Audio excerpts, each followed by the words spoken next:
All right, everybody, we're back. Boom. The We're boys, live. Hello, friends. the boys are back in town. It's me, it's Jake, and it's Joey Diaz. We're all here together. Special guest. We have a special guest for the podcast. dude, Joe. It's funny you say that because Joey Diaz. I don't know if I showed you this, but he has a video where he talks about how much he hates that song. The boys are back Oh in yeah, town. you haven't shown me the video, but you've told me you've plenty of times we've like made that joke about just being like, "Oh, the boys are back in town." It's like, who made you guys the boys? Yeah, I know, Yeah, I know. he's basically talking about how like you'd hang out with people from your hometown and they're all like knuckleheads. They have like the same laugh. Then when you told me that you were seeing him, when you said to me like, "Oh, I'm gonna be seeing Joey Diaz," I was like, "What?" I was like, "Joey Diaz," like because you told me that you were like, "Oh, who is it? What's the lineup that you saw? Because it was Bert Kreischer and Yeah, Bert Kreischer was the main act, and then before that we had Shane McGill was there, right? Shane Shane Gillis, Gillis was right. Nikki Glazer, Brian Simpson, um, um, Joey Diaz. What's the other guy's name? Mark something. Yeah. Mark. What the hell's that guy's name? I think it's Mark Mick something or Mark. Yeah. Can't remember. And then like one other guy. I don't remember his name. Really funny too, though. Yeah. But the thing that stood out to me was that I was like, Joey Diaz? That was like the thing that I was like, what? What? Oh, he was there, man. That guy's on tour. He's going places. Dude, Bert Kreischer called Tom Segura on stage too, but he didn't answer though. Oh, I see. That was just kind of disappointing. Yeah. But yeah, that was probably more than we could have asked for anyway. Yeah, the two Bears. oh, You've seen that podcast, right? oh yeah, man. Yeah. Yeah. I've laughed my ass off at that Yeah. podcast. Yeah. My favorite clip from that podcast that I've listened to over and over again is the stories about how they were fired. They've both been fired from different jobs. Yeah. Hilarious, absolutely hilarious. Yeah. I think I talked about it on this podcast before. Anyway, Maybe so. Yeah. like it was like Bert Kreischer. He worked at a Barnes and Noble. I told you that, right? I don't think so. Did I not tell you that? No, I don't think you've told me that because I haven't listened to that. He said he would like. He said he worked at a Barnes and Noble in New York, and like he would take the freight elevator down to the basement, and then he would like work out naked down there. Oh yeah, yeah, you told me that. Yeah, you told me that. And then he would take it back up, like he'd put his like no one could come in on him because he had the freight elevator. Yeah. And then yeah, it turned out they had a camera down there. Yeah, yeah, you told me that. So the guy's, "You're fired." What a ridiculous story. Unbelievable, dude. Yeah. It's funny though, you hear their stories and you realize, oh, this is why they became comedians, because Yeah. they just like this is the type of person they are, where they have these ridiculous stories because of who they are. Yeah, some Larry David shit. Yeah, It's yeah, like just things happening to you that are preposterous. yeah.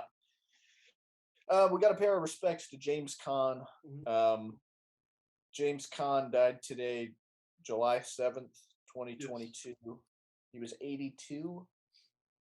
That means he was born in 1940. Yeah, he was born in 1940. Yeah, but yeah, James Caan passed away today. It's crazy, man. I've been watching some of his movies lately. Like I rewatched The Godfather recently. Yeah. Like last week. And then I also rewatched Misery like a month or two ago. Oh, great movie. Yeah, yeah. Misery's great, man. What a suspenseful film. The Godfather, it's okay, but Misery's where it's at. I mean, I would say they're both of similar quality, like when in their respective genres. Yeah, no, I'm making fun because you said you watched The Godfather, and then you said I watched Mystery, and then that's where I was like, oh shit, that's a good movie. Yeah. Godfather, yeah, I mean, Godfather's obviously it's a kind of a moot point, like beating a dead horse, no pun intended. But Yeah, yeah. Uh, he's also in Elf. I've seen that movie far too many times. Yeah, that's right. Everyone wants to watch that movie every Christmas, dude. And Yeah, every time I don't like Elf. That's like one of my like that's one of those movies for me that I'm just like I don't like that movie. it's one of those movies, it's just very it's a very like warm film to me, like it's a Yeah, comfort type film. that movie is full of just people that I hate. Will Ferrell, John Favreau, and a bunch of others. No, honestly, I like these guys. There's just something about that movie that it just I saw it when I was a kid, and it like struck me the wrong way.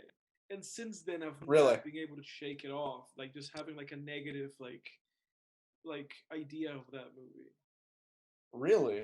Yeah, Interesting. Interesting.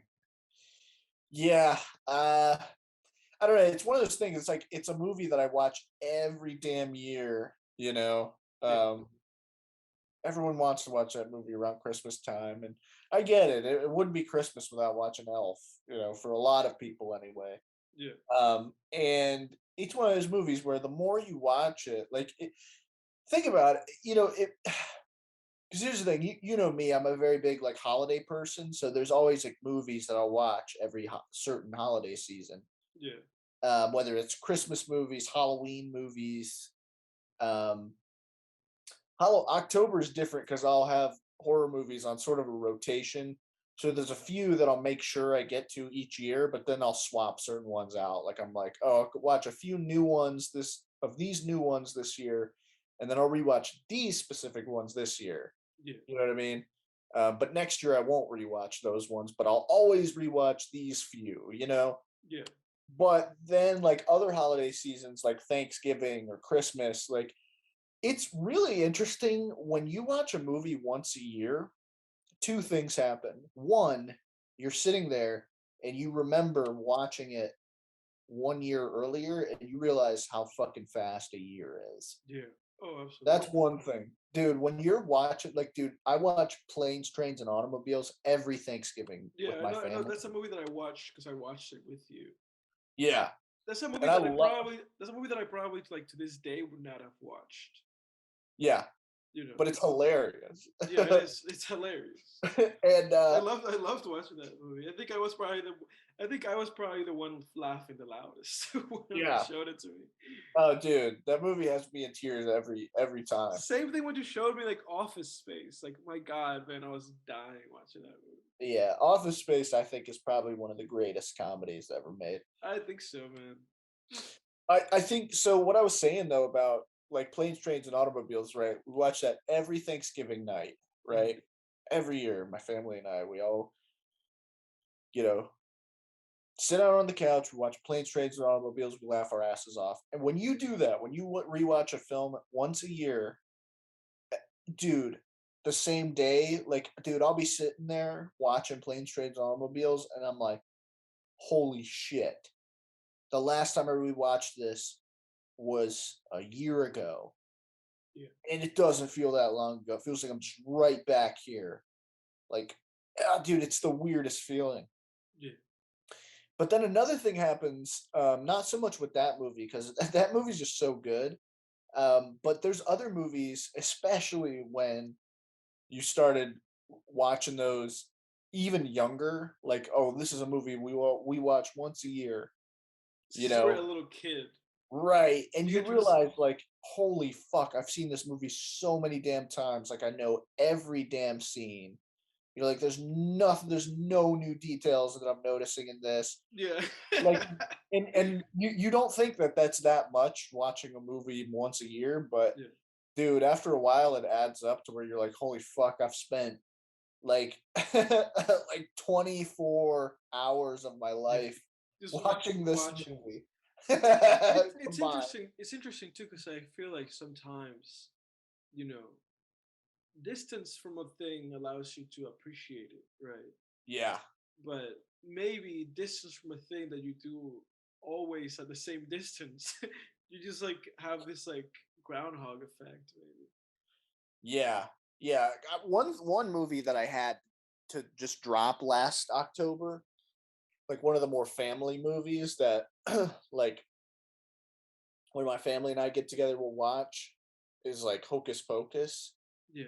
And this past October, I just let that one sit. I was just like, dude, I've seen that movie so many damn times. Like, let's just give it a rest this year. Let's give it a rest for Hocus Pocus. Yeah, I was like, holy fuck, I've seen this movie so many times. Yeah. Like, I have like the scenes are like burnt into my brain, just memorized. Yeah. You know, it's crazy, man. Yeah. Um, but yeah, James Caan, dude. He's also in Thief. I'm taking a look. I've seen Thief. He's in Thief. I've not seen Thief. So far, I've only seen 3 James Caan movies: Elf, Mystery, The Godfather. Yeah, you look back on his filmography, and he's not in that. He's in high quality movies, but not such a large quantity. Yeah, he's not in a lot. He's not in a lot of stuff at all. You know. He really isn't, dude. I mean, I look at this and it's like, okay, he's been in. Says he's been in Bottle Rocket. Didn't we watch that? We have, yeah. So I've seen 4 James Caan movies. I don't Oh yeah, remember. he is in Oh, that. he is in Battle Rocket. He's the guy that swindles them. That's right. Spoilers for Battle Rocket. Spoilers. Well, but that's one. It's one of those things like with Bruce Willis, right?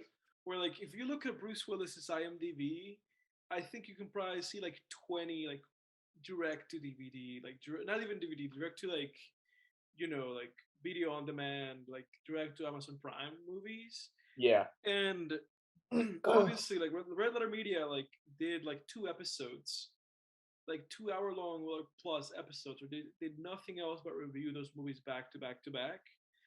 All of And Bruce Willis's movies. not all his movies, all of his direct to video movies like he's been making like for the past like 4 years. Oh God.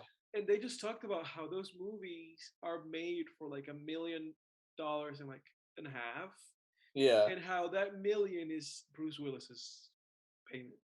You know. So what I'm saying is that when you're like a big star, or when you're like a name that's like some at least somewhat recognizable, like Yeah. you excuse me, they'll give you like a nice amount of cash just to be like in a couple scenes. Yeah. Yeah. Yeah. And obviously Bruce Willis came out and just talked about how he did that just because he wanted to like get a lot of money so that he could retire and leave his family with like a nest egg or something. Because Yeah. Bruce Willis has like a deteriorating mental condition, and he's retired now. He's not acting anymore. He has like Alzheimer's or something. Bruce Willis? Yeah, Yeah. Oh, I think I did hear that. That's nuts, man. yeah, That's he's done. He's not acting anymore. that's rough, man. Yep. Um, I feel like Bruce Willis has a lot more famous movies under his belt than Oh James yeah, Caan. oh, absolutely. I mean, we saw one of them like a couple episodes ago. We saw Unbreakable. Right. Pulp Fiction, all of the fucking Die Hard movies, Yep. all of those. I think all of those. The Expendable movies. Like he's just done a bunch of stuff. Yep. Uh, He's worked with a lot of great directors. He's seen a lot of classics. yeah. And you got all the sci-fi stuff he's been in, The Fifth Oh, Element, The Fifth Element. Yeah. 12 Monkeys, 12 Sixth Monkeys. Sense, The Sixth Sense. What else? There's another one that I'm forgetting. Looper. Red, Looper. Yeah, that's Yeah. right. Yeah. Bruce Willis has got classics, man. Yeah, he's got quite a filmography. Um, I think James Caan was in Rollerball. I haven't seen that. Pretty big sci-fi movie from what is it, the 70s or the 80s? I think it's the early 80s, maybe. Yeah. Um, When I saw the news that happened, the one thing that came to my mind was the line, the Brando line, The Godfather when they kill him. yeah. Spoilers for the Godfather. Man, spoilers for the Godfather. Skip to like a minute from now. But this happens like 40 minutes into the movie anyway. But when that happens to him, and he comes and he sees him and he goes like, "Look what they did to my boy," I thought about that. Right. I thought about Yeah. that. And his brother Pacino's still going strong. Sure is. Yeah, man. Yeah, what a shame, dude. But hey, he lived a long life. He did. Good life. Hopefully, it was a very fulfilling, happy life. Yeah. To make a toast to the man. Yeah, you think about that too. It's like we all just get this, like, as far as we know, we all just get this one life. Today there were like a few dudes who also died Yeah. homeless. And then like James Caan died a movie star. Well, but there's also It was somebody like, dude, else. everyone Because gets a raw, dude. People that you either get a raw deal or you get a good deal or you get an okay deal. Like, yeah, dude, but it's so there's also weird. somebody else that passed away today that I want to pay tribute to. Oh, who's that? Because this person was incredibly significant to my life. Is still to this day incredibly significant to my life and to a bunch of people's lives worldwide, and to a bunch of people that I grew up with. It shaped the way that I grew up with. It shaped a lot of the entertainment that I consumed. And it was the creator and like comic book Japanese comic book artist Kazuki Takahashi, and he made the series Yu-Gi-Oh. You know about Yu-Gi-Oh, right? Oh yeah, Yeah, the card he trading died game. today. Say what? He died today. He died today at 60 years old, man. Wow. Yeah, I have the headline here. Kazuki Takahashi, the Japanese artist who created the beloved manga series Yu-Gi-Oh, has died aged 60. Wow. So rest in peace to that man. I mean, I grew up, dude. I grew up watching Yu-Gi-Oh. I grew up buying fake Yu-Gi-Oh cards and playing with my friends. I grew up buying actual Yu-Gi-Oh cards and playing with my friends, and buying more Yu-Gi-Oh cards and then just adding them to my collection. To this day, like I probably bought Yu-Gi-Oh cards like 2 months ago, and just like I Yeah. just collect them. I just collect Yu-Gi-Oh cards. I think maybe like a year, maybe 2 years ago, I rewatched a lot of the Yu-Gi-Oh episodes. Because I mean, big part of my childhood. So big thanks to that man who shaped a lot of people's lives and who put up some competition for Magic the Gathering and fucking Pokemon. Wow. Well, yeah. Rest in peace, dude. Damn. Rest in peace, man. A lot of people have fallen today. You know who else fell today? The Prime Minister of Britain, Who's that? Who? Boris Johnson. He resigned. He didn't die. He resigned. He's not. Oh, I thought you said. Oh, I thought you meant he died. I was like, damn, No, dude. he resigned. That Donald Trump looking motherfucker. Yeah, he does. It does look like Donald Trump, the British Donald Trump.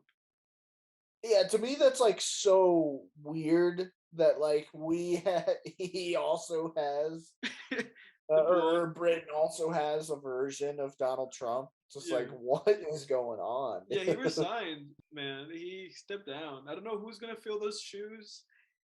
England is like in a weird state of disarray, and the only thing that I feel like can be distracting them is that Wimbledon is happening at the same time. Yeah. Which, to add to my misery, like to add to my sadness of today, July 7th, in which James Caan died, in which the Prime Minister stepped down. Although who fucking cares about that? And in which Yeah, who gives a fuck? And in which Kazuki Takahashi died. In this day, Rafael Nadal suffered an injury to his abdomen, and he had to retire from Wimbledon. Man, that's an insane lineup of news. Man, that's what I've been living today, man. Like I remember looking at my phone today and seeing the news. Rafael Nadal is having a press conference in 20 minutes, and I was like, "Fuck!" Like when I saw that, I was like, "Fuck," because he just made it to the semifinal. Like yesterday, he played like this like 5 hour long match, and today Yeah. he made it to the semifinal to play tomorrow, and then to possibly play the final on Sunday. And he had to retire. He got injured, man. Like Damn. I'm just filled with like sadness and disappointment. Man. But I can only hope that my man gets good for fucking September when the U.S. Open starts. We'll see, Yeah. man. Maybe Freddie Gibbs' favorite rapper Djokovic will take Wimbledon. Freddie Gibbs' favorite rapper. I'm just saying that because he like name drops him. He's like, what is it? He goes like, I'm stacking rackets like Djokovic. Is that what he says? Oh yeah. Yeah. Dude, I was re-listening to that Bout It" song today. Yeah. What a great song. Yeah, it really is. Because we're going to be talking about the 2022 experimental stop motion animation horror movie thing that Phil Tippet made. My God, what you got? Mad God. Dude, this movie was fucking insane. Yeah, it really was. Holy shit. It was pretty good, Yeah. I gotta say. And I think I want to take a crack at what I think it's about. Yeah, go ahead. Because this is one of those movies, and I get it with this, right? I get it with this movie more so. Because I hate when people take, like, movies that are really dark or gory, and certain films that are dark and gory are also dumb. But I can't take it, like, when I'll hear people reviewing, like, YouTubers or, like, podcasters will review Hellraiser, and they'll be like, oh, there was no story here. Like, what do you mean there's no story? Mm-hmm. You know? But I think people, when they say Mad God has no story, they're kind of more warranted in saying it. I wouldn't say there's no story, but yeah, it's and I would say that there's a pretty clear like narrative. I mean, you know, we're going from A to B to C. Like it's not really that convoluted. Yeah. When you think about it, there's just not a lot of dialogue. But some of the best storytelling, or well, there's no dialogue actually. Yeah, no, there's no dialogue in this movie at all. Yeah, there's no dialogue.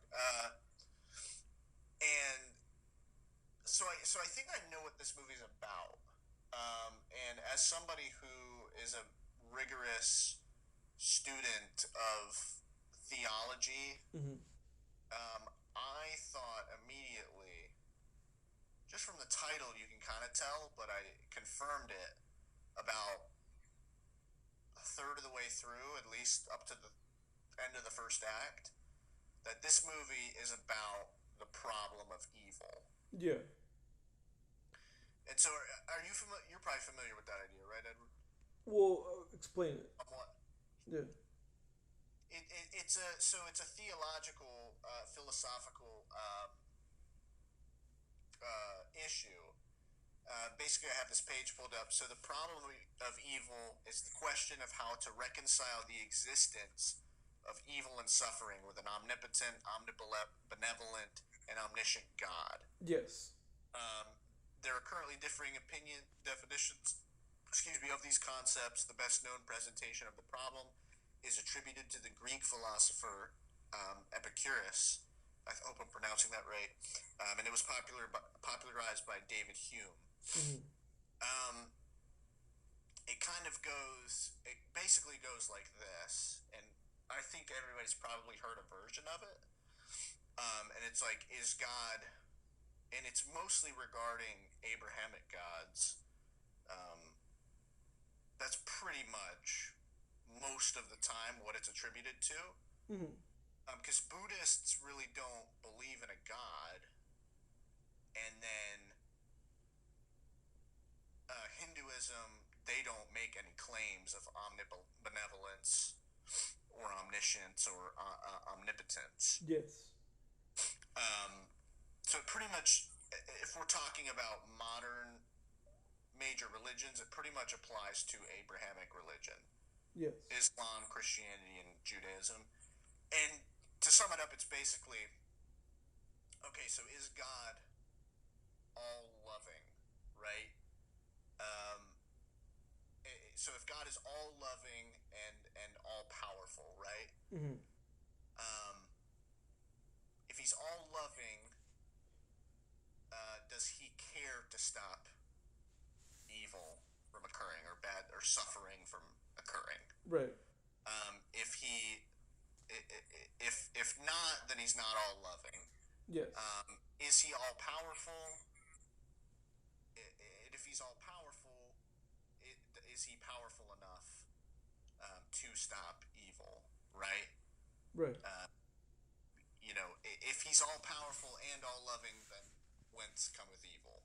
Right. That's basically it. Yeah. Like he's either doesn't care to or is not able to. Right. Mm-hmm. To stop suffering. Right. And so it's interesting when you look at Mad God, because the idea that they're getting at with Mad God is basically you have this world that's just sort of the plaything of a mad god. Right. And what I found interesting when I was watching this is I was like, holy crap. It kind of, when you look at like Abrahamic religion, I do feel like there's a mad god element to those, a lot of those stories. Yeah. Where people God creates people, and then they start behaving in a manner that he doesn't like, and he just squashes them, he smites them, he sends a flood and drowns them, whatever. And it's kind of childish behavior. Yeah. And it was interesting that the decision to make the Mad God's voice in this movie, this babbling like child, Mm. that choice was made because sometimes you look at this world we live in and the problems we face, and you're kind of like, yeah, it kind of seems like,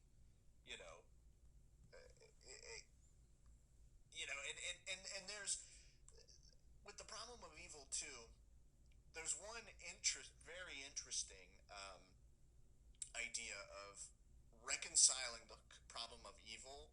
So a lot of philosophers and Christian apologists will come along and say, well, they say, well, it's a tough concept because uh, religious some religious folks will say, well, we have you have the problem of evil. Okay, well, evil exists because for these reasons. Evil exists because we can't um, experience good without evil, Right. right? So that's one thing. And the problem and there's a few more like that, and the problem is you could turn it on its head and apply that to an evil god and create the problem of good. Right. So with that one thing, it's like you can't experience good without evil. And it's like, well, hey, wait a second. What if God's evil? You can't experience evil without good. And it's the problem of good, and you can't have evil without good. Right. You wouldn't be able to truly appreciate the evil acts that we that you can't commit. Yeah. Right. Yeah. Unless there's good to contrast with it. Right. So it doesn't really work. Like if you're going to defend the problem of evil, you should be aware that you can also use it to argue for an evil god. Yes. So it's very difficult. And I found it very interesting that the beginning of the film started with a passage from Leviticus. It does. Yes. That was very interesting. Yeah. Anyway, what do you got on this? That's what I think the film is about. Yeah. And especially like with the ending, it's like, they create this universe from the suffering of this creature. Yeah. They create this universe, and then this universe too decays. Yeah, because that's the thing that struck me, and it was just kind of like the inevitability. That's what it. Yeah. That's what it came to me. That it was like, oh, this movie's like about cycles, and about repetition, and about inevitability, and about nihilism, and just about how like the meaninglessness of living in an existence, like a universe that was created by a God that allows all of these things to exist at once. Yeah. And the result of all of that just being inherent chaos and destruction. Right. Like that was like my understanding about it, because it was like you know, we come into the movie as we meet this guy just like descending for a long time in this little elevator thing. Right. And I'm like, well, how is he in this little elevator thing? Where the fuck is he going? What's going on? You know? And we see like all of these things representing like existing or maybe even fictitious like cultures and symbolisms and like figures and faces, you know. And then we see that this like um My Bloody Valentine like minor person thing, it's like on a Right. mission. They have a map. And you know, they're on a mission. They have this fucking suitcase and they have a map and they're going somewhere, you know. Right. And as this like person's making their way to where they're going, they are witness to a bunch of different levels of suffering. You know, they see they see like a bunch of like gigantic guys get electrocuted, and those guys all like shit themselves or something, and all of that is consumed by like a giant face that looks like it's like in absolute pain. And you know, all that pours down from that and it like lands in these like tubes that create these like zombies, you know. Hmm. And then those zombies contribute towards building like some kind of like monument or like pyramid or something for I which, thought that part was really interesting with yeah, the model they were putting up, and then they just start like zooming off. yeah, and those exact same like monoliths like kill those guys, and then they use those like squished guys to make new more things, you know. Yeah. And then the guy that we've been following or the person we've been following gets to where they were supposed to be, this place full of fucking suitcases, and they put the suitcase down and they're like setting up this bomb, and then they get got, you know. Right. And then it cuts to this like thing where they're like it's like in a theater, and through the theater we're seeing what's happening to him, Yeah. and then we just see actually what's happening to him. They cut him up, and they dig inside of the person, and they dig all these gold and fucking coins Right. until they get to that like weird eraser head baby thing, you know. Right. So during the whole time I was like, what the fuck is going on here? I was like, what in the fuck is going on? What in the Yeah. fuck is going on? You know? And then they put a fucking camera on that thing's brain and then they see into like what was like they see into like their headquarters, Yeah. and it's like this weird like Nazi camp run by this like priest guy with very long nails that works with these old ladies that give him maps that he gives to other guys to keep going down there and like trying to like destroy shit, I guess. Hmm. So and then it just repeats itself. Then it's like a new person in a completely Yeah. new area doing a completely new thing with a different map. You know? And then we don't even know what his fate is. No. That was the weird. I thought I missed something, and then I went back and I was like, oh no. I have the movie. It's playing on mute right now. I'm just like Yeah. scrolling kind of through it to Yeah. find like parts of it because I was like, there's so much here Yeah. that I just planned to have this kind of like here just so I can kind of scroll through it. But Yeah. yeah, I want to say that theater scene was really interesting. Mhm. My question was like, who were those people? Yeah. I was like, to me, I was kind of thinking of it in terms of like, okay, in terms of religious cosmology, Mhm. you know. So I was like, okay, so the mad god is the, you know, baby voice or whatever. Right. All these things are the creation, you know. So then if we have captured this guy, bring him back, they started torturing him. He's called the assassin, by the way. Mhm. He didn't assassinate shit. They didn't do shit. I'll tell you that. Which I also thought, by the way, he was an asshole. He got assassinated. Yeah, he didn't help anybody. Yeah. They showed he had like there was a lot of cruelty in him. I felt like, or just apathy at Yeah. least. Yeah. He would find suffering things and just kind of step on them, or like He you know, stepped on like this Santa Claus, like three Santa Claus dudes. yeah, those gnomes. I feel like that was our introduction to that character as just being like, this is a character that's on a mission, and whatever is happening around them, they don't give a fuck. You know? Yeah, Yeah. exactly. Yeah, and that was interesting too because it's like there are people that's it's basically there's people in the world that are jaded, Hmm. because the problem of suffering and the problem of evil is so fucking exhausting, you know. Yeah. It's tiring, man. All the evil and the suffering in the world is very, very tiring, and it Yeah. makes you. So that's kind of how I read that. Yeah, and that you also just grow, like you said, you could just grow apathetic to that shit. Yeah.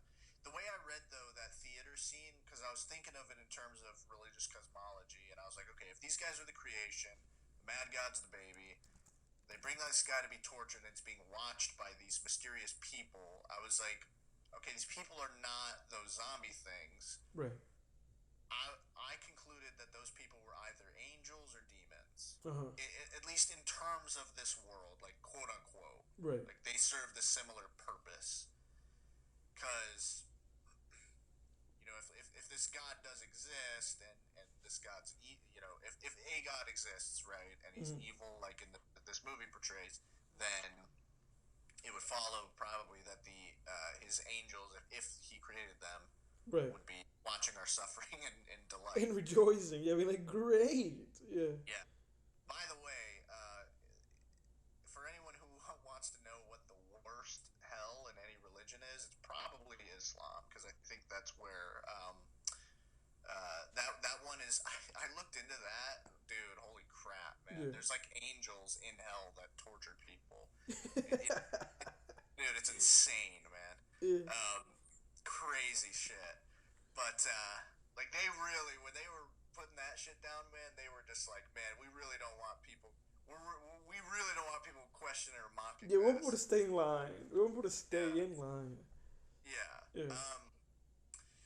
That's why I think a lot of like religious stuff is violent too, because I think the people a lot of times who wrote it were really angry because they were being oppressed at the time. Yeah. So if you're being oppressed by somebody, it's like the equivalent of when you're a kid and you draw like a picture of like your teacher falling off a Yeah. cliff or something. It's like that where they were just like, oh, we're being oppressed by this emperor. Let's write a story about him, you know, becoming a wild man and eating dirt. Yeah. Like Nebuchadnezzar or whatever. Yeah. Um, but anyway, back to the movie. That's kind of how I viewed that. Yeah. Um, yeah, it was crazy, man. Yeah, it was a pretty wild movie, man. It took this guy 33 years to make that movie. He was just like doing it on his own for the most part. Yeah, the surgery stuff was rough, man. Yeah. That was gruesome. I was like, oh shit, you know? I was like, oh shit, this is some gore that I'm looking at right now, and I did not expect that. Yeah, that was grotesque, dude. Yeah. One thing I found very interesting too was there's a character toward the end called the Alchemist. He's the guy who creates that.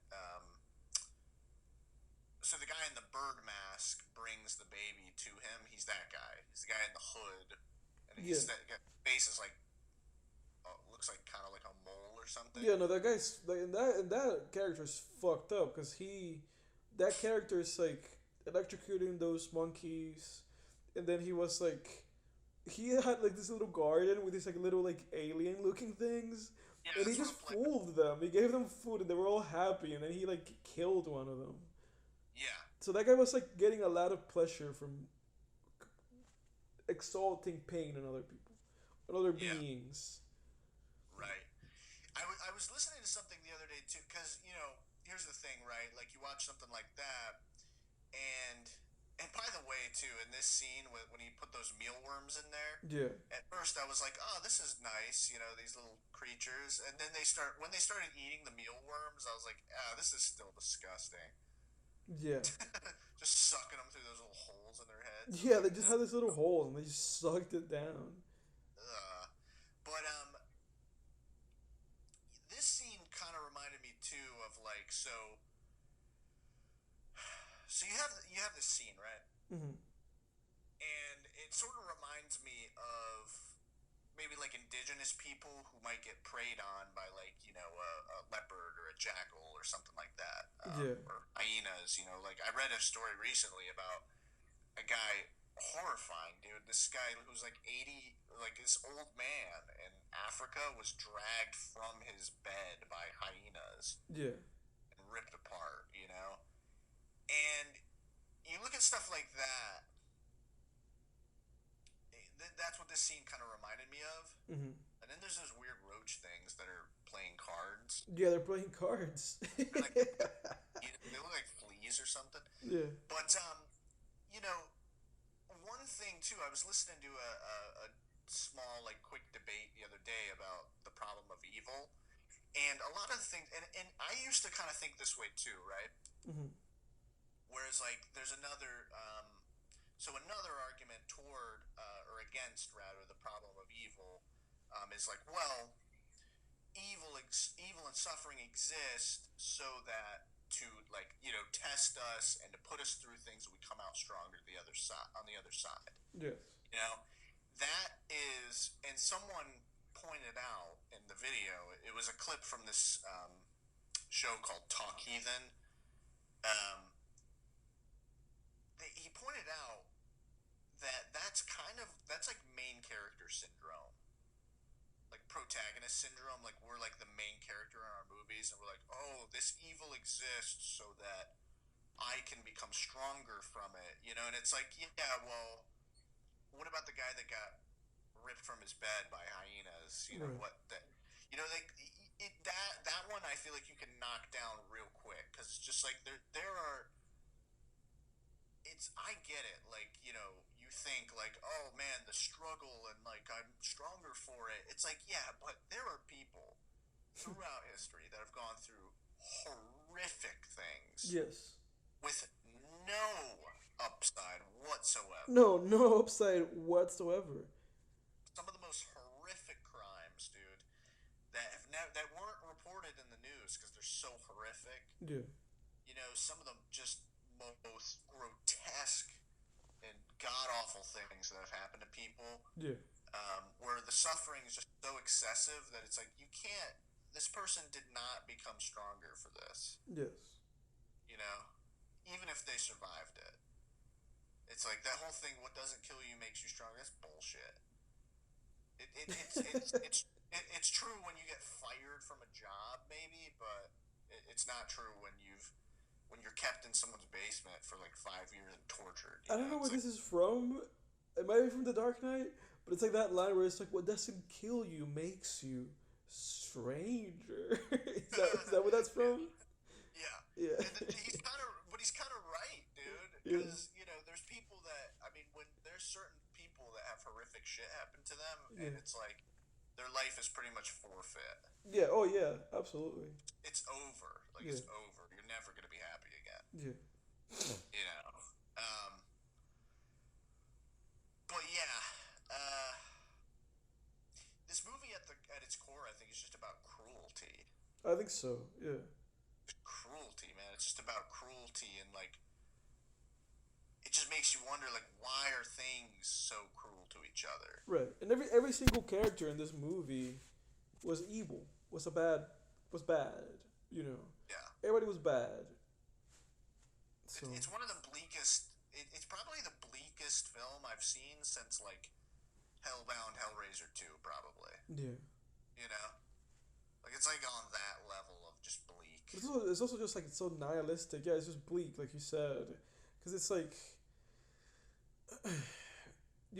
it's like even in the movie, it's like, oh, but now we're gonna create a new universe, and it's like, oh, but that universe goes to shit. That universe is just shit too, Yeah.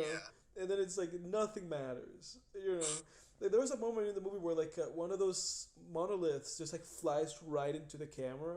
Yeah. And I was like, oh, this is basically like Phil Tippett telling me that I'm just like one of those zombies in the movie. That those monoliths just like kills. Those monoliths just kill all those guys all the time. And then he has one fly right into the camera, and then the camera just goes black. And I was like, oh, I just died. Like, like me, the viewer, died in this film.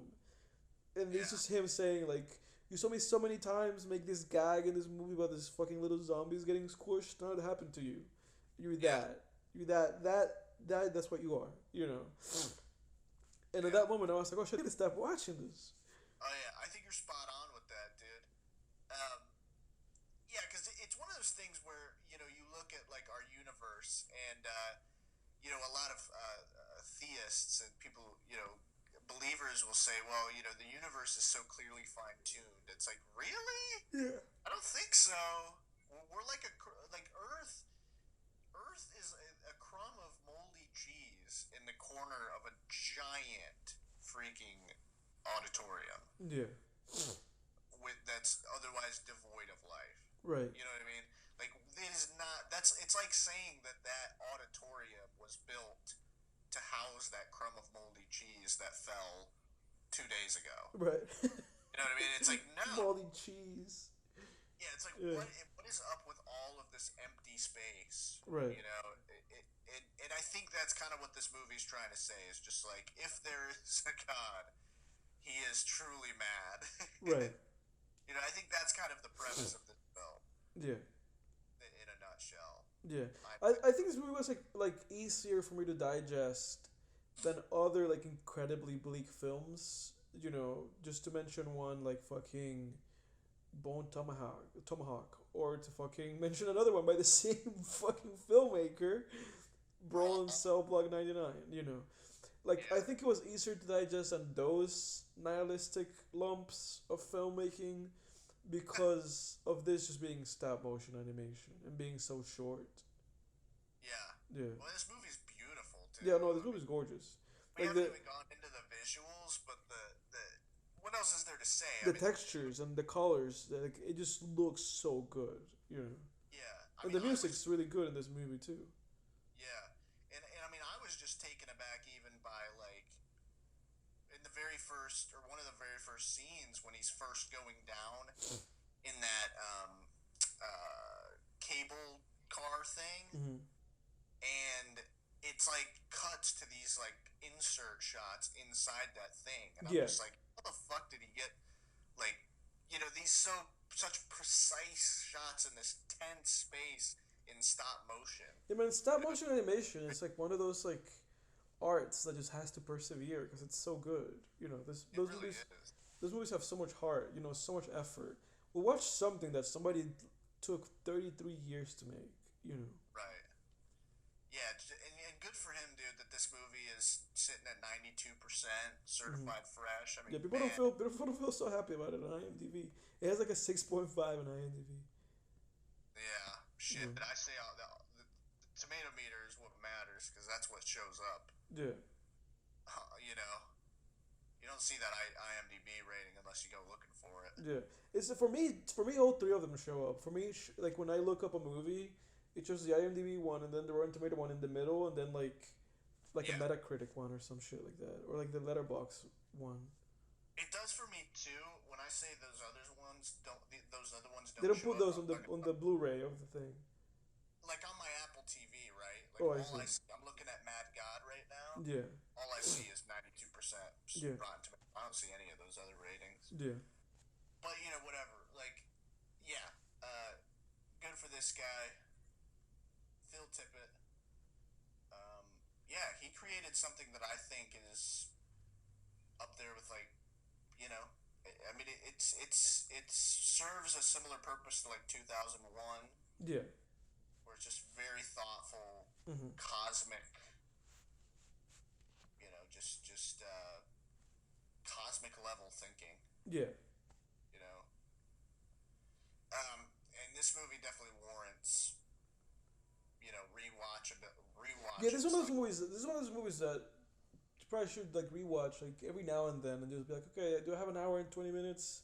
Let me sit Yeah. down and watch this thing, and like in a different state of mind, and see what happens. Yeah, exactly. Exactly. Well, what do you rate Mad God, sir? I think I would rate Mad God. Like, I think you definitely have more appreciation for this movie than I do. Like, I think I need like a couple rewatches and then just like kind of grow with it a little bit, because I found the repetition a little bit frustrating, and Yeah. sometimes I didn't get in the rhythm of things. So for me, it stands right now at like strong 7, light 8. Okay. That's where I'm at with the movie about the guy that is mad. Yeah. I'm at a firm 8, All right. so I don't think we're too far Yeah, off. we're not too far off. Yeah. Um, awesome, man. And Let me yeah, give some angry god trivia before we move on. yeah, because that's what I was gonna say next. Like this movie has some interesting trivia. Yeah. You might have Uh, some more stuff to say than I do. I only have a couple things.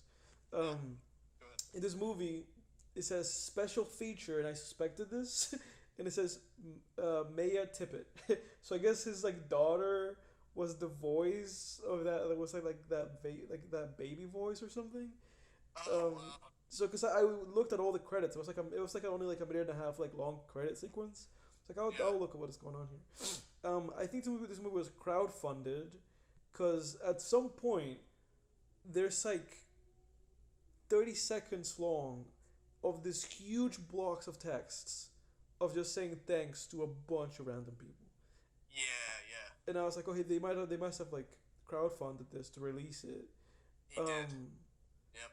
And like I said, shot from 87 to 2022, and I had a note in which I said this feels like Robot Chicken. That's it. Yeah, I can see that for sure. Yeah.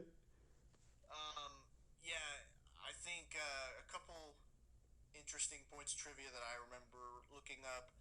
He would make this. He would go to like make this movie when he was feeling. It was sort of like a detox thing. Hmm. Like when he was feeling depressed or stressed out, he would use this film as sort of therapy, like animating this film. Hmm. So it's a lot of like his darkness just pouring out into it. That's why it's so dark and Yeah. so bleak, I would say. Yeah. Um, and yeah, I think that's about it. I thought that was interesting. Well, I have something else to add. I don't know if you saw this. I saw this because I fucking watched those credits. But there's a post credit scene. Is there? Yeah.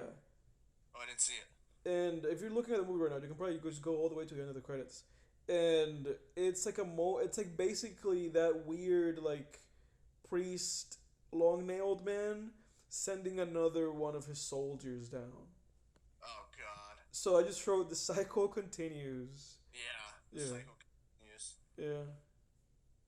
And maybe that sort of represents. That's interesting because now that that's been established, I almost feel like because again you can't. He started the movie with a verse from the Old Testament, so you can't count out the influence of Abrahamic religious theology in this. Hmm. Um, I think the word Israel